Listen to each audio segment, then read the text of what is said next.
What got you into comedy? What made you start that? I've always been naturally silly. I've always been naturally funny. I've always, challenged since I was younger. Had so many questions about everything, which, being inquisitive is, like, most comedians are very highly intelligent, you know what I'm saying?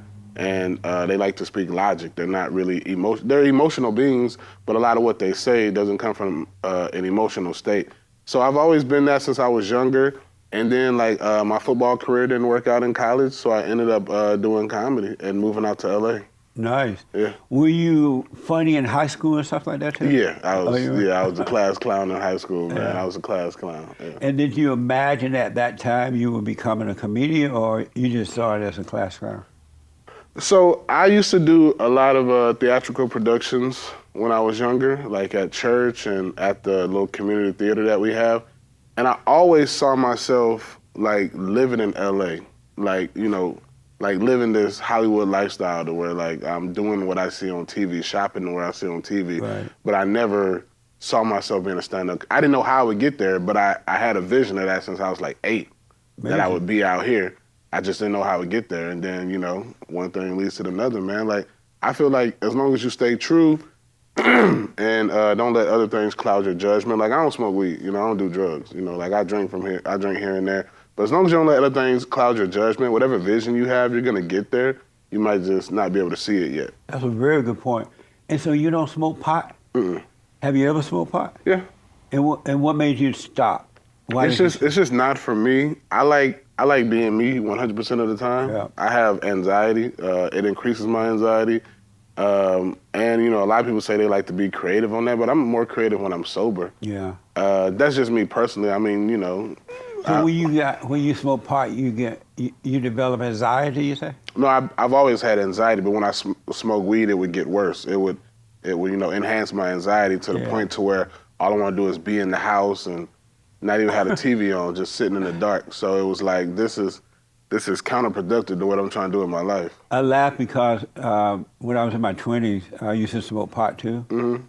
But when I was smoking, I was so uncomfortable. I couldn't tell how I was speaking, if I was saying the right thing or not. And I was uncomfortable with a crowd around. So I would just smoke it, and most of the time I just stay home. Yeah, exactly. And then, I remember my friend, he used to say, hey, come on, let's go out. So I would go out, and on the way there, we'd be smoking the pot. I'm like, y'all don't want me to smoke this pot because if we smoke it, we're not going in the club.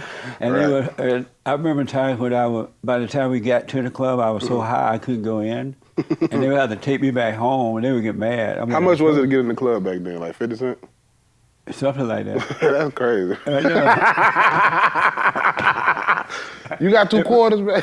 I remember when gas price was like 25 cents a gallon. Jesus.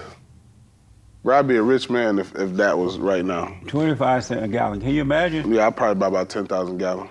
I bought my first home when I was 25 in this area. Really? And it was a 2-bedroom with 2 bath and a half, and 2 bath, and dining room area, kitchen, washer dryer area. Like 30,000? And big backyard with a guest home and 2-car garage. Wow. In the West LA area. And the whole house cost $20,000. I'll give you 40 for it right now. My house note was my payments were $300 a month. I can ask for that a month. I can ask, like, I know at least, I can ask for like 10 times that amount from at least like 5 friends. Yeah. In 1 year, the house went from $20,000 to $100,000. Wow. You still own it? No, I sold that and bought another one. Oh, okay. Yeah. Wow. And then I didn't have to pay down any money for the house. I just assumed the loan. The people that were selling it just wanted someone to take over the loan. Damn. And I just took over the loan. So I didn't even have to they had what they call assumable loans. And you didn't have to have money. You just take over somebody else's payment. They need to bring that back. They need to bring that back. Isn't that amazing? Yeah. Because I didn't have any money to put down on the house. Wow. And so I just told the realtor, you know what, I have no money. And so she said, okay, we'll just look around and see what we can find. Did they run your credit? And my credit was fine. Where'd you work at? At the time, I think I was working for a grocery market or maybe Sears. It's been a while, but one of those places. Sears, that's old school right there. Yeah. When I you worked on I repaired washing machines. Oh, okay. You look like you look At handy. Sears. Yeah, so. You look handy like a nail and a hammer go a long way with you. That's right. Picking cotton. Oh, you You did? have not lived until you pick cotton. I picked cotton leisurely, but not because I had to. Oh, yeah? Like, you know, I'm from Georgia, so we have cotton fields. Yeah. Now that I think of it, man, you know, like I remember in elementary school, we went to this place called Gerald Plantation, which was an old slave plantation. And I went to a majority white school, and I was out there picking cotton.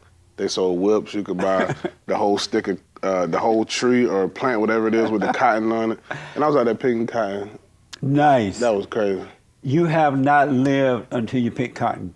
Why not? Because you learn how to work.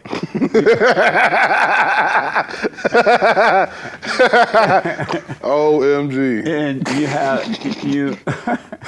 you have to get up early and go start picking it. Would you pick cotton right now for $100 an hour? Yeah. Yeah, me too. I ain't even gonna lie. I be part-time like 3 days a week. That's right. Tuesday, Wednesday, Thursday, then Friday through Sunday I gotta be on the road.